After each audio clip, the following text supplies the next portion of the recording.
Donc aujourd'hui, c'était le fait de résumer le nouveau congrès d'IVI, RMA International.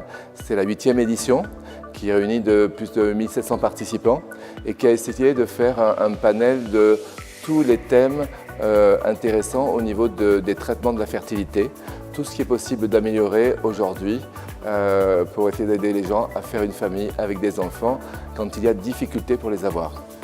Donc on a parlé du facteur masculin et on a fait le point sur toutes les techniques qui permettent d'analyser le spermogramme. On a aussi parlé pas mal de génétique et ça a été aussi très intéressant. Et puis on essaye de sélectionner le meilleur embryon. Et pour sélectionner le meilleur embryon, il faut trouver des critères de qualité. Et on a parlé beaucoup cette fois-ci de l'ADN, de la génétique, de la mitochondrie. Puis on a passé en revue tous les protocoles de stimulation de l'ovaire quand on fait un protocole de fécondation in vitro. Faut-il donner des doses fortes? Faut-il adapter les traitements à la patiente, à des critères biologiques pour vraiment trouver le meilleur traitement pour la patiente en question et non faire des pratiques, des traitements pour tout le monde les mêmes sans aucune personnalisation.